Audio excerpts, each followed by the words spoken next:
Hi, welcome to the workshop today. We're going to be talking about working our way through Valentine's without our loved one.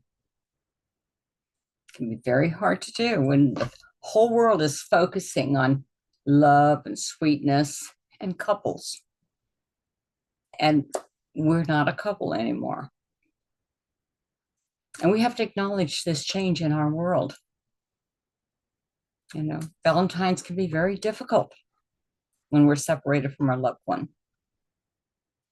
It's very common to have the emotions of loneliness, sadness, or nostalgia, thinking back to what we had before and then feeling sad that we don't have it anymore.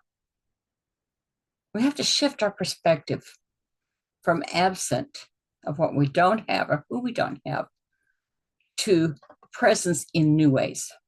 And that's what I'm going to help you with tonight. We're going to focus on self-love, on gratitude, and meaningful connections. I'm Pat Acklie-Roth. I am a licensed advanced grief recovery specialist. After losing 7 members of my immediate family, and one being my husband, I didn't know where to turn. I had never lost a husband before. I didn't know how I was supposed to act, what I was supposed to feel. I just knew that I was miserable. I was confused. I was in a fog. I couldn't eat. I couldn't sleep. All those emotions that happened all of a sudden. But a fellow life coach friend was a grief recovery specialist, so she put me into contact with the Institute. I took their training and became licensed. I went through the same program I take my clients through. It opened my eyes. It helped me see that what I was feeling was normal. I wasn't odd at all. But it helped me understand those emotions. And once I understood them, I could move forward with it. And it didn't take all the pain away, but it helped me understand that I progressed what was going on in my heart and in my mind. I'm going to help you have some strategies today so that it'll point you in the right direction too. And if you stay to the end, I do have some free gifts for you. First, let's talk about understanding and managing our emotions. There's a psychology of love and loss. Now, special occasions, they'll amplify the feelings of longing. Think about holidays and anniversaries. Those are what we call triggers because they trigger memories and expectations, and it reminds us that we don't have those people to create new memories with. It takes us back to old memories, which were great memories, but knowing that we can't have those now creates a sadness within us. And then there's social and cultural reinforcement of romantic love that can intensify our emotions. They're showing everything on TV about, the chocolates and the flowers and all the occasions that go with a Valentine's Day. My husband used to say, it's a couple's world. This is so true. And especially when you're single and you've lost someone you love, it's like it just blows it up that much more. It just accentuates it. And then the science of emotional attachment and separation.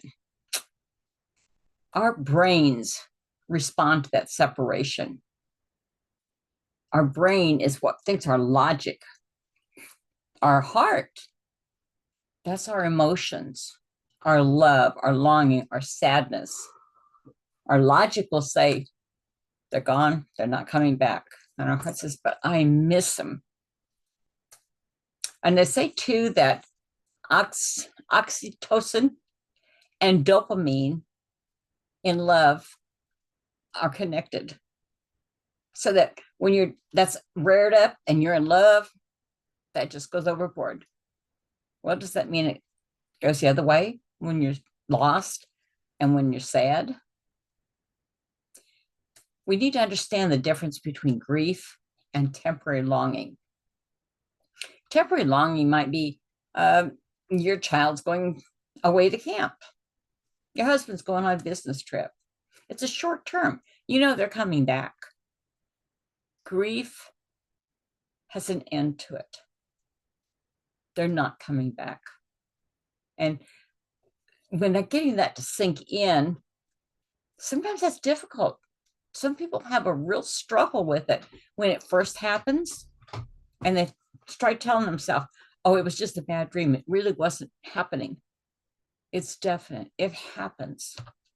Okay? But there's some healthy coping strategies that I want to give you. You may want to write these down. First, you want to acknowledge your feelings without suppression. It's okay to feel sad, lonely, or nostalgic. That's very normal. If you didn't feel sad, I would think you had it suppressed. And it's like a beach ball. When you hold that back, it's like hold that beach ball underwater. You could do it for a while, but sooner or later, your arm's going to get tired. That beach ball is going to pop up. Grief is much the same way. If it's suppressed and you try to bury it down and not deal with it, it'll come up later in some other way, and it may not even be connected to grief.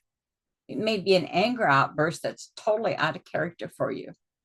But if you get into counseling and you get to really talking to what the problem is, have you really addressed that grief that you went through? So it's okay to feel sad, lonely, but we need to address it. And we just got to understand those emotions, And when we understand them, that decreases the intensity of them. That doesn't strike us quite so hard. Another thing we can do is journaling, which is wonderful therapy because you can get it out of your head and out of your heart and get it on paper. You don't have to have long ones. It could be just a few sentences. But if you could take a few moments, first thing in the morning is when I learned, first thing in the morning, grab yourself a cup of coffee and sit down and write whatever comes to your mind. And when you're in that situation, obviously it's going to be how much you're hurting, how much you miss them, things you think of the past, and it's good. It's your journal. It's not for anyone else to see. When you get done, you can burn it if you want to. You can do whatever you want to with it, but it's your journal. You don't have to share it with anyone. And if you think about it, if you had a newborn baby, you wouldn't just hand that baby over to anyone. Your grief is much in the same way. Not everyone is going to understand. And not everyone is going to understand the emotions that you have put into that journal either. It's private, it's yours. You might go into meditation. That can be so relaxing and refining. There are some great meditations out there. Or if you need some, contact me. I have some great ones I will send to you. Just contact me, give me your email address, and I will send some to you. It's very relaxing. And for a moment, it just takes your mind off of the hurt and the pain. Okay? And then there's just mindfulness techniques that you can try. Writing a letter to yourself, your loved one, or even unsent ones that you don't even send out. I've written letters to myself. I put them up on the shelf. And maybe 6 months or a year later, I look and think, and I can read that letter and I can see how far I have come in that year's time. And you look back and you think, wow, I didn't realize I had grown that much. Because we don't want to just go through life and go through this grieving. We want to grow through it. Joel Osteen says that, don't go through it, grow through it. We learn new strengths that we didn't know we had. And they'll come out. And things like that make you recognize it. Or a good friend will help you too. Oh, and there's breathing. You haven't heard it already. It's a pursed lip breathing. Many people have done it. But what you do is you do 3 times. You do it very slowly, in through your nose, hold it a minute, and blow it out of your mouth like you're doing it through a straw. If you'll do it with me, please. In, hold, out. Again.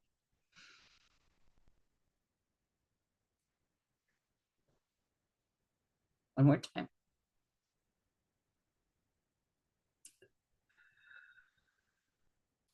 That changes your system from anxious to calm. You can use that at any time that you're feeling anxious or overwhelmed. It's not just grief. If you're in a tight situation sometimes, just try that breathing. You'll be surprised how effective it is. And have some gratitude practices. If you could write in your journal, would be a good place to do it. Every morning, write 3 things that you're grateful for, and don't duplicate them. What you write on the first day, you don't write on the second day. And then at the end of the week, look back at all the things that you're grateful for. Sometimes when we're in so much pain, we forget to be grateful. It's human nature. But when we take steps like this, it helps us realize that we are growing. We are moving forward, which is hard to do. And we're focusing on love that still exists in our life, our family, our friends, if you have children, grandchildren. It all is love. It's living in the now. We can't live in the past. It's already done. We have no control over the future. We can do things in this present time that will make our future better. But the whole thing is, we are living in the now, in the presence. Just live there. Be grateful that you're there. Even in the saddest times, be grateful. I know in the Bible it says when we're grateful, we're given more. Then we're grateful for that and we're given more and ongoing. Then there's physical movement as an emotional release. You could start exercising, take up a yoga class. That's one thing I've never done yet, but who knows?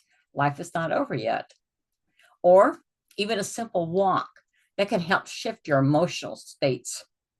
I like to put earbuds in my ears and plug in my phone and tune into some recording I've had and just walk. It's out in the fresh air for a few moments. Nothing else exists but you and you're walking. And your mind can drift back and you can dwell on those happy times. I want you to avoid unhealthy patterns. Excuse me. Social media comparison traps.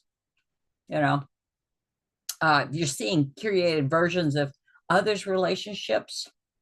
They can be worse feeling of loneliness. You see around other people that are so happy and then you don't have it. You were lonely before, but when you see that, you're even more lonely. Holiday, Christmas times, if watching Hallmark movies where the guy always gets the girl, in the end, they're going to get together. If that hurts so much, change the channel. Find an adventure. Go out to a movie. Grab a friend and go to a movie. But set boundaries on your social media use for the day. Maybe you're on the computer all day long. You're on YouTube. You're on Facebook. It's not healthy to do it all day long. Take a break. Limit yourself. Set boundaries on how long you're going to do that. Set a timer and stick to it. It's for your health, your mental health. Well, and it gets you up to it, gets you moving. That's your physical health. You want to avoid unhealthy patterns. Oh, we just did that. I'm sorry. Overindulgence in distractions. So it's like there's temporary numbing that you might try. That would be like alcohol, overeating, excessive binge watching TV. They can all backfire. We have to find a balance between self-soothing without self-sabotaging, because those kind of things could just make it even worse on top of what we're already feeling sad and lost. That's just going to make the problems worse. So we have to find something else that will help us. The key here is to recognize when you know that you need help. I knew I needed help when I lost all of my family. I didn't have a lot of money to spend on a psychiatrist. I asked my pastor about it. Well, they weren't trained in the seminary at that, which totally surprised me because that's the first person I called was my pastor. And they do funerals and everything. We automatically assume that they had that training. But there are pastors that do it. So I'm glad that they take that extra time to go ahead and get the extra training so they can do that. Okay. And if not, talk to a friend, talk to a therapist, a support group. Call me. Back home, we have what we call Grief Share. And Grief Share is Christian based. It's all over. Some of it might be in person. Some of it might be over the internet. But know when you need that. And knowing when emotions move from sadness to a deeper distress, where you really get not sad, but you go into a deep depression. If it's a prolonged isolation where you're shut off, whether you shut yourself off or you're just simply away from a lot of people, that's sad. That's going to make it worse. Or loss of interest in daily life. Think of people that don't even want to get out of bed in the morning. I understand that. You think, why? What for? They're not here anymore. And you think life isn't worth living. When my son died, a lot of that went through my mind. And even though I had a husband and another child, I wanted to be with my son. I was so distraught. I pulled out in front of a truck on purpose. I wanted him to run over me because I wanted to be with my son. And thank God I wasn't hit. I wouldn't be here today. And I would have missed a lot of my life. And who's to say that I would have gone to be with my son? But people, when they're so depressed like that, they will do dangerous things at times. And we talked about before about the alcohol, or they might turn to drugs, things like that. It's an escape. It doesn't help. It makes the problem that much worse. I want to talk to you now about celebrating love in different forms. Okay? One of them would be practicing self-love and self-care for our emotional well-being. There's activities that bring you joy and relaxation. Again, I would say, walking with a friend. I know here in the park, there's a group of walkers that walk together, and they can walk, they got exercise, they can talk. It's great. Recognize that your love for yourself is just as valuable as a loved one. You want to be love for others. You want to be kind to yourself. Don't say anything to yourself that you wouldn't say to a good friend. You wouldn't look and tell a good friend, "Oh, you look terrible today. Go fix your face." You wouldn't say that to a friend. Don't look in the mirror and say that to yourself. Be kind to yourself. You need it now more than ever. Okay? Treat yourself some of the same kindness that you would for a loved one. Take yourself for a spa day. Go to a nice, quiet movie all by yourself and just relax. Okay? A spa day. You can have a bubble bath. Have some skincare. Put on some relaxing music and maybe like a glass of wine or sit there and read a book. But it's just relaxing your body, which is also relaxing your mind and your heart. And engaging in a hobby that you love. Maybe like painting or reading or cooking. I love to sew. I've been a dressmaker for 36 years, almost 37. I can get myself lost in that the rest of the world doesn't exist. But if for a moment it takes your mind off of your pain and you're doing something that gives you joy, or write a letter to yourself and write a list on it. Write your strengths. One list. Write how you've grown on the other list. Joel Osteen says you don't just go through it, you grow through it.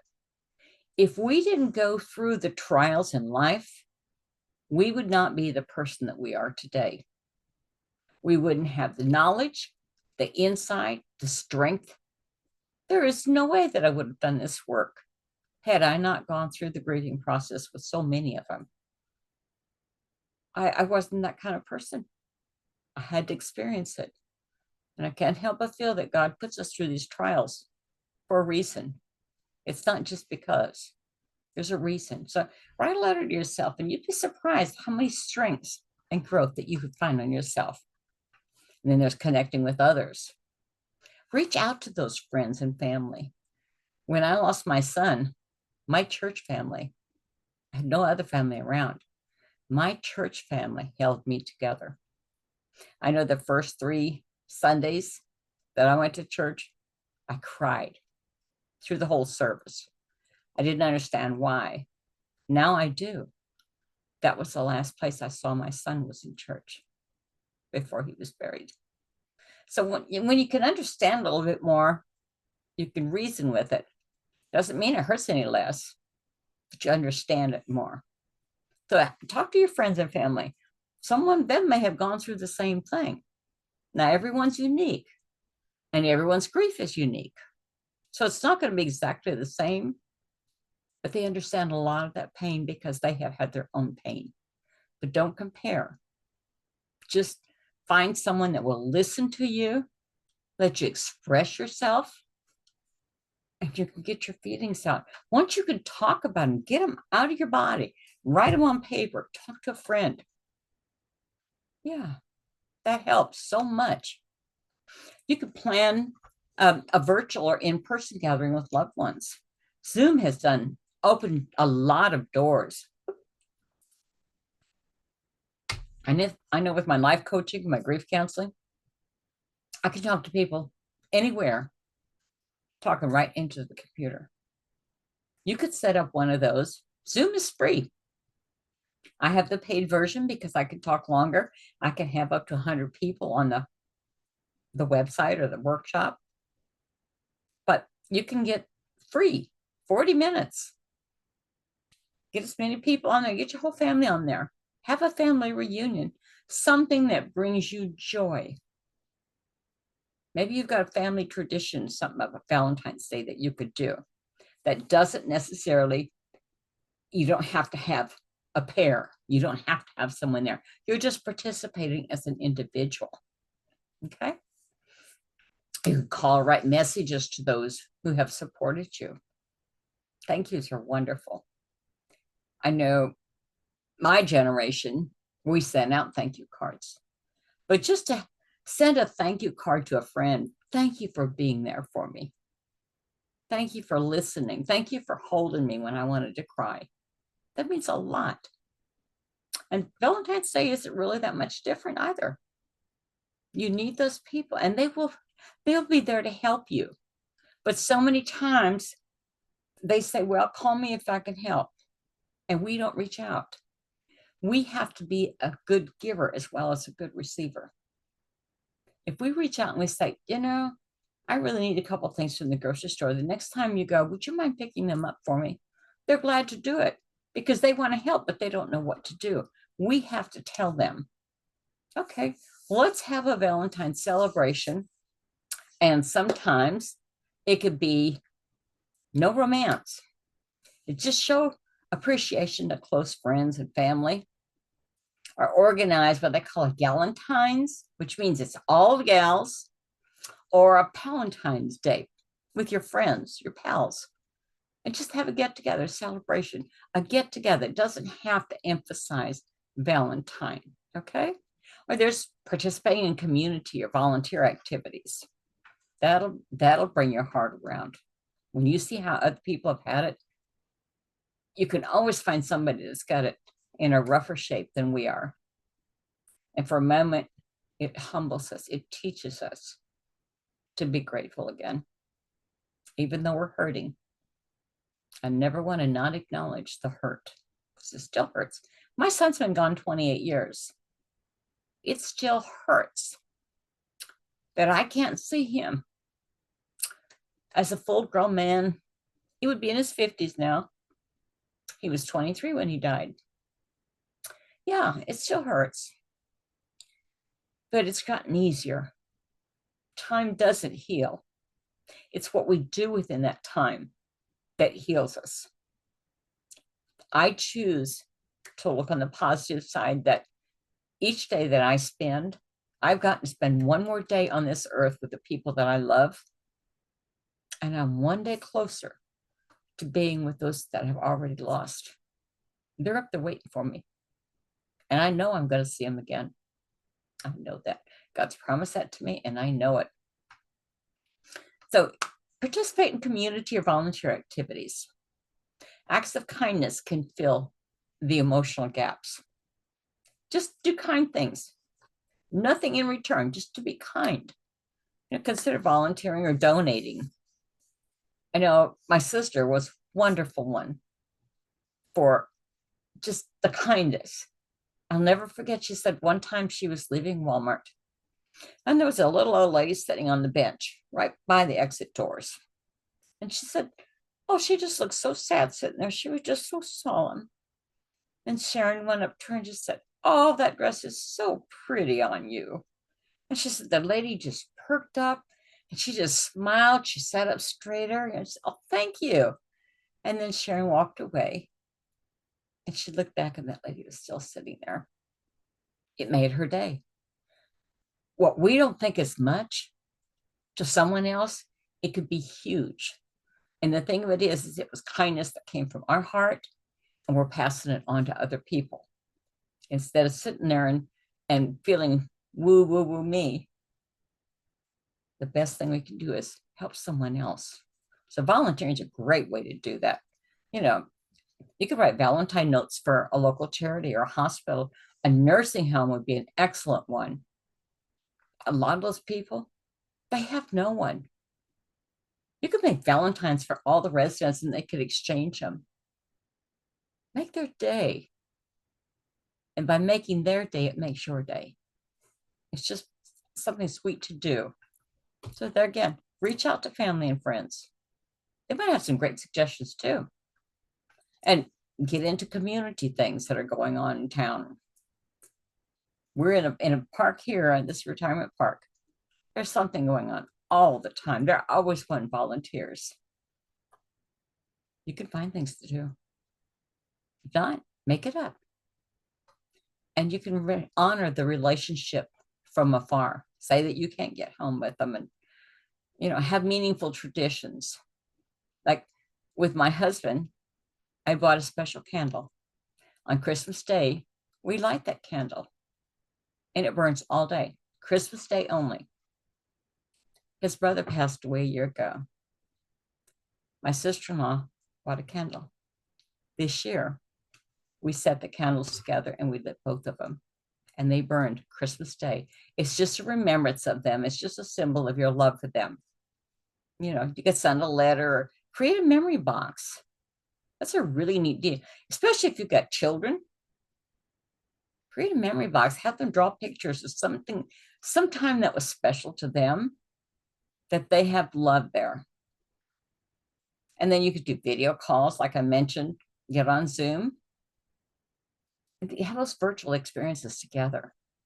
It's really, really neat. I have talked to my cousin in Sweden over the phone, face to face. It was wonderful. And you could create some meaningful traditions to keep love alive. You don't want love to die. You want to keep it alive. You don't have that person you love, but who says you can't have more? And plan a Valentine's dinner or a movie night. You could both create a certain meal, sit down in front of the computer and have them on a Zoom call, and you're having dinner together. Celebrate. Make it a good night. Or watch a certain movie. Make it a tradition. A lot of people on Christmas Day go watch a movie. Why couldn't you do the same thing on Valentine's Day? It's your choice. You get to do whatever you want to. Or send a heartfelt message or a surprise care package to someone. I really like that idea. Something they totally don't expect. Something that they would enjoy. It'll make you feel good, and it'll make them feel good. It's just a neat way to express love. And Valentine is about love. And we still love. Even though our loved ones aren't with us, We still love. We still have other people that we love, and we continue to show that love for them. And we can create ways to express that love. Write a poem. Write a song if you're a good songwriter. I have not be one. Or a letter to express your emotions. You might have a favorite aunt that you just always thought the world of, or your grandmother, or some mentor. Write them a letter of appreciation. It's positive. It's loving. It's keeping your heart alive. You don't want your heart to shut down. Start a gratitude journal about your relationship and its impact on your life. If you wrote a gratitude journal about the one you lost and things that you did, things that they said, conversations you had, places you visited, and how it impacted your life. Meeting my husband in my late 60s changed my life completely. I found joy that I had never, ever known. Did it impact my life? Oh, yeah. Oh, yeah. I felt loved completely. I felt blessed and so grateful. And he didn't think twice about saying, I love you. Every morning, every evening, and sometimes in between. We always told each other we loved each other. I never had that before. It was great. Did it impact my life? Oh, yeah. Oh, yeah. And am I grateful? Absolutely. I could sit and cry that he's gone, and I miss him terribly. But I'm so grateful he came into my life, and he changed my life. All for the good. All for the good. And I'll forever be grateful for that. So let's talk about creating a new Valentine tradition. I like this. We're going to be redefining the holiday for yourself. We're going to expand the meaning of the Valentine's Day. We can be moving beyond the commercial focus on romantic love. There's other kinds of love. We can embrace it as a day of love in other forms like self-love. Make it a day that you pamper yourself. Take yourself out to breakfast. Grab a friend, take them along. Have a spa day. It could be a friendship day. It could be a gratitude day. Something that's positive. And make the day personal and meaningful. You need to shift the focus from what's missing to what's present. When we're sad and we're grieving and we're longing, we're thinking about the past and what we had and what we don't have anymore. If we can turn that around to what's present, what's now, the past is done. We have no control over the future. It's the present, it's now. Who you're with. Enjoy your time with who you're with. Make their day. That'll make your day too. And sometimes it's just being by yourself. Read a good book. Grab a cup of coffee and a good book and sit and just relax. Maybe if it's nice, go outside. Just sit there and relax. Make it your day. Don't have to prove anything. You're just relaxing. It's your day. You claim it. Okay? But make it personal. Concentrate on the present. And choose to celebrate it in a way that aligns with your values and your needs. If you've been working a lot of long hours, maybe you need that break. Maybe you need that day off. Be kind to yourself. And personalized ideas of celebration. This is good. Plan a self-care or self-growth day. Treat yourself to a special experience. Some of this is kind of repetitive, but it's looking at it in a different way.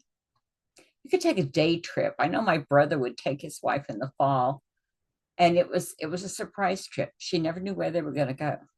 He would have it already planned.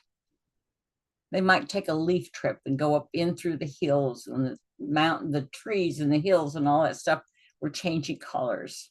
But he made it special. I can remember one year for Christmas, I gave my husband a surprise Christmas. He didn't know what we were doing. And we went to see someone that he had been wanting to hear talk. We went to see his sister, and it was all a surprise. It was a thrill for me to do something for someone else, and they didn't know what was going to happen. They just trusted me that everything was good and safe. Okay, so that could be really good too. Or make a favorite meal for someone. Say if someone really, really likes your meatloaf. My daughter likes my meatloaf. For her, a special treat is that I make her meatloaf. Who would have thought meatloaf? But I have to say, I do make a very good meatloaf. You can engage in personal development, that like in reading or do some goal setting. Maybe sometimes we need to reset our goals. I can remember when I bought a house, my first house I bought, I had wanted it for so long and I focused on it.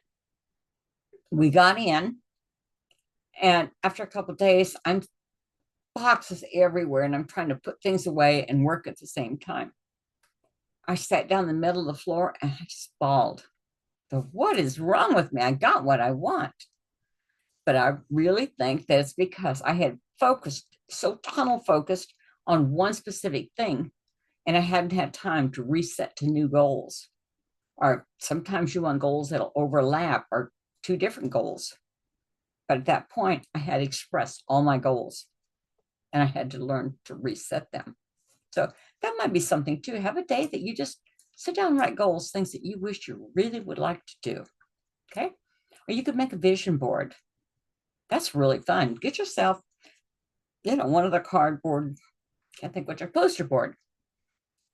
Take pictures out of the magazines and stuff that say if you wanted to go vacationing a certain place, stick that up on the board.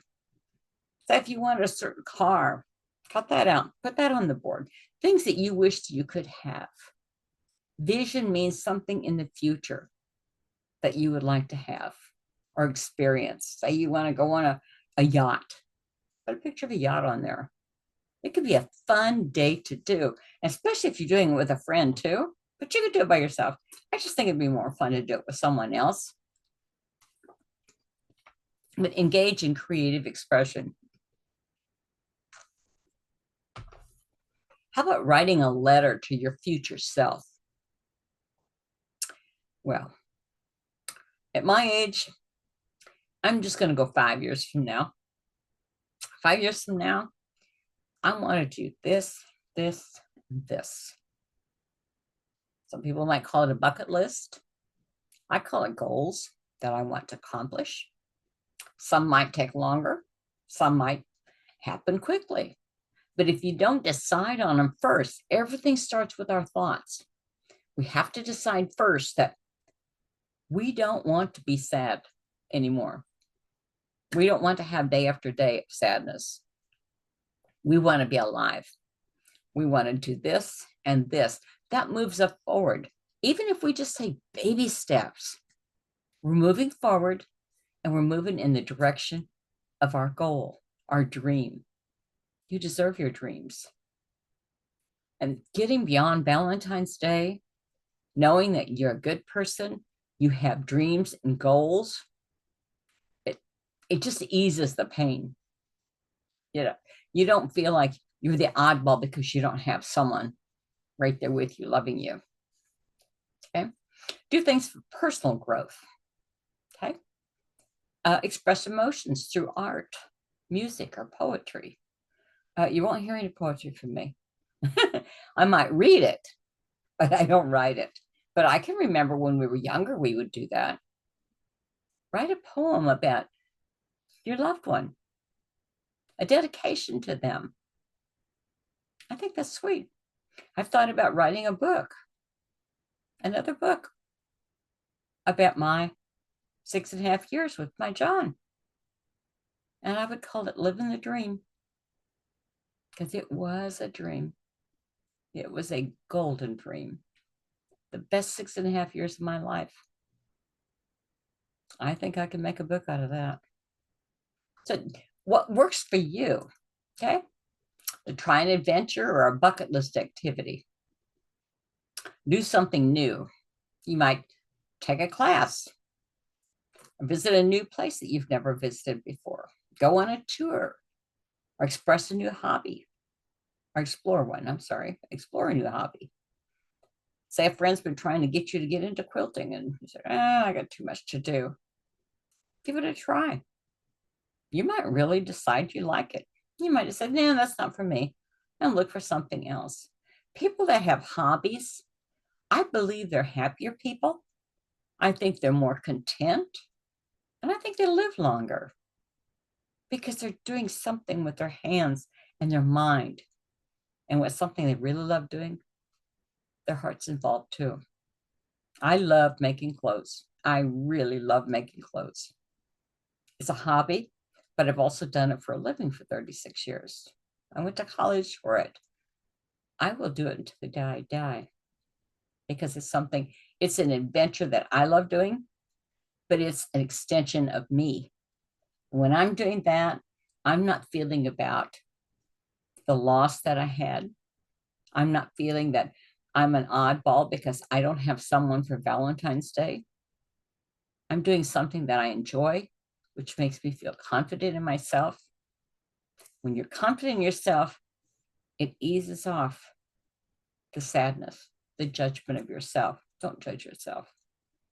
You wouldn't judge your friends. Don't judge yourself. And mark the day as an opportunity to explore and have fun. Go shopping in a different area that you've never been to before, or some amusement park. It could be anything new, something you haven't done before. We're going to turn this around into an annual tradition. Something new, something you've never done before. You could do it. If it's the right time of the year, certain places, well, Valentine's Day, I said, you could go to Colorado and possibly have snow, go skiing. Make it a yearly thing. Have a friend go with you. If you're like me, though, I can go most places and talk to someone. I know my ex-husband said, I swear you could talk to a fence post. And I said, well, if it had a good conversation going, I think that would be great. And he rolled his eyes. Now, I was very shy in high school. But once I did something that made me feel good about myself, was going to beauty school and being tops, my confidence grew from that point on. I was doing something I really enjoyed. When you're doing something you really enjoy, your confidence grows and you come across as stronger. I hated going through the losing of my family and dear friends too. But it taught me about me. I don't have to have someone for Valentine's Day. I had my dear 92-year-old friend. She went to the dollar store and got me a balloon. She said, well, that way you can't say nobody gave you anything for Valentine's Day. I thought that was very sweet for her. We could do that for our friends. Yeah, we could give them a Valentine, take them flowers. Be neat. But it's a ritual that brings joy. So whether it's self-care, whether it's volunteering, a creative expression, make it a yearly practice. That way you're building new traditions in your life.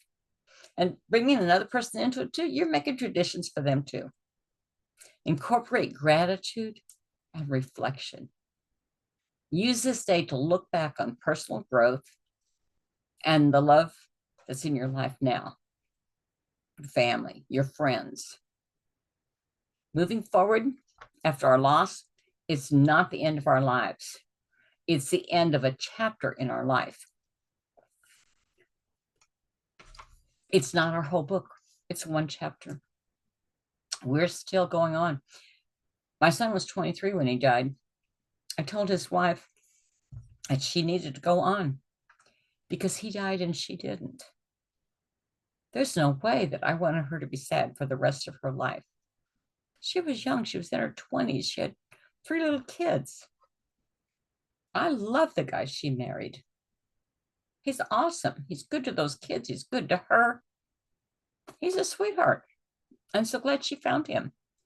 She needed to go on. And I like that. I do. It's a new chapter. It, it's a powerful and meaningful perspective. Sorry. Moving forward doesn't mean that you're forgetting or erasing what was.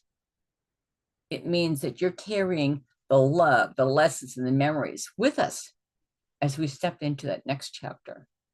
We carry that with us. It's in our hearts. No one can take that away from us, ever. If our house burned down and we lost everything in it, we still have those memories in our heart. No one can take that away. Okay.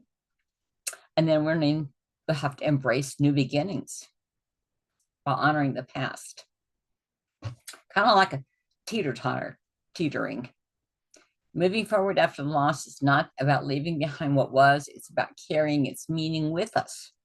As we open that new chapter, honoring the past while embracing the future allows us to heal, to grow, and find purpose again. We need to acknowledge and accept the past. Recognize that the past has shaped who you are today.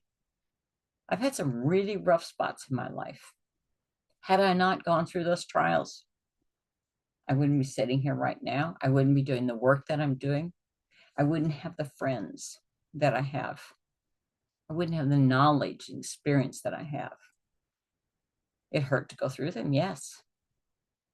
But looking at them in the past, I'm grateful for them because they made me who I am today. If you can look at it that way, it will help so much more. Give yourself permission to grieve while also allowing joy and hope to return. I know the first time I caught myself laughing after my son died, I almost shocked myself.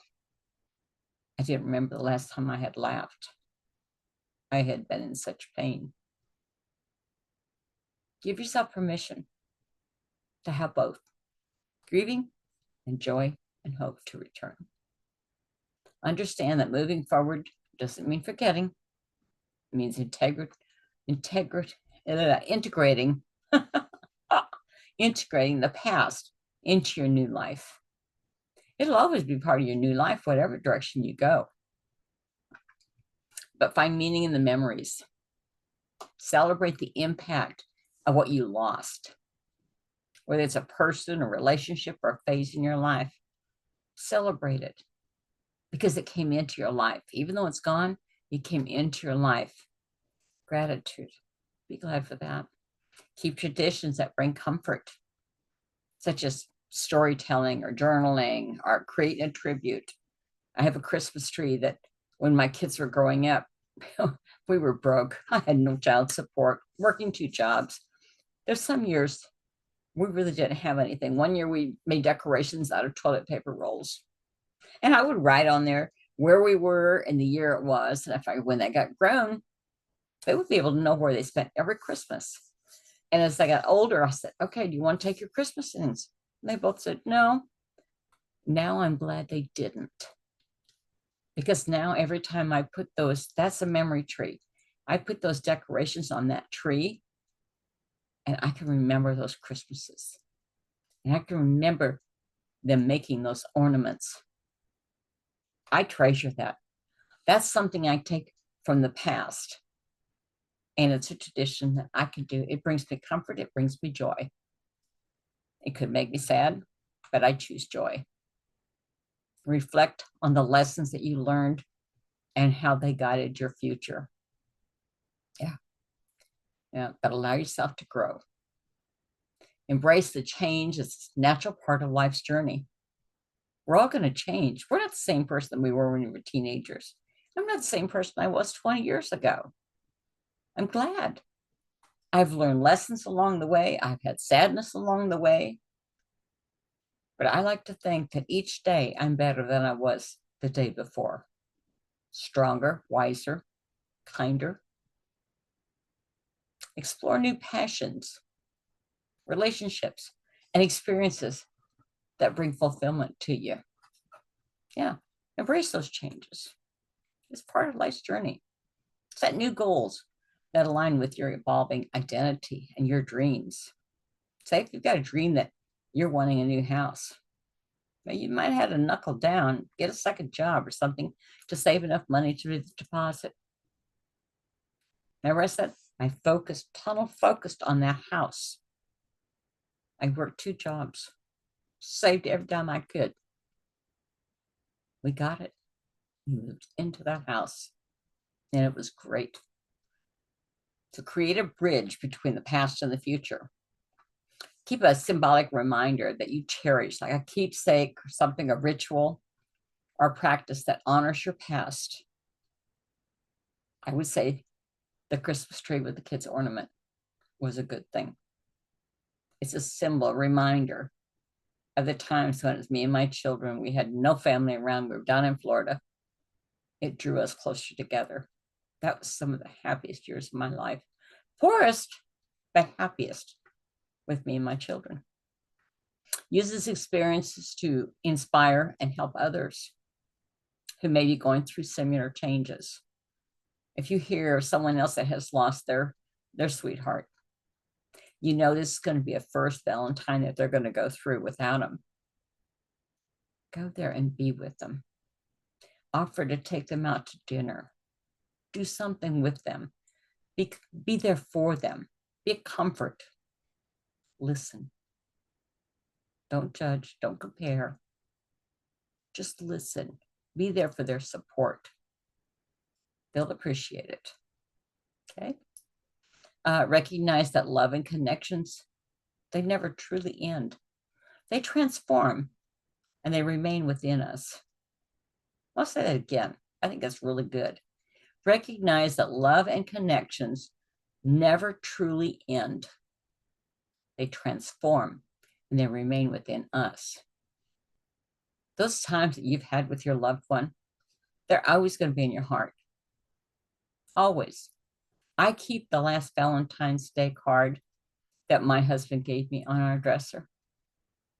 It just reminds me, someone in my lifetime truly, truly loved me. And I'm blessed. I'm blessed that he was sent to me. So much. And then we have to step into that new chapter with hope. Focus on what you can create rather than on what you have lost. We can create a new future.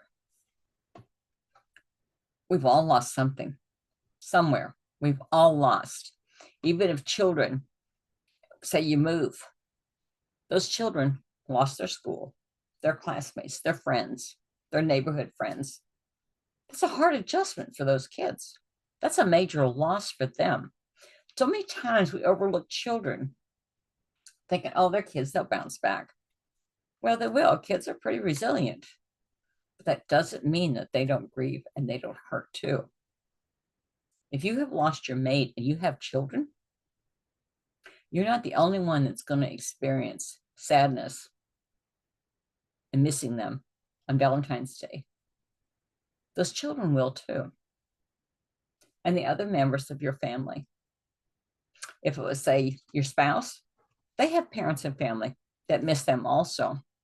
Maybe you can get together and just have a celebration of his life or her life.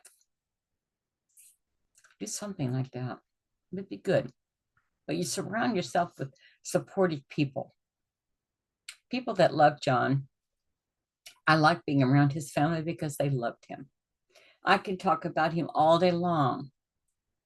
They understand what I'm talking about. They tell me new things that I didn't know before. We laugh. It's good. It's good. I don't want things to be shut down. I don't want things to be zip, don't talk about it. You know, years ago, they didn't talk about it.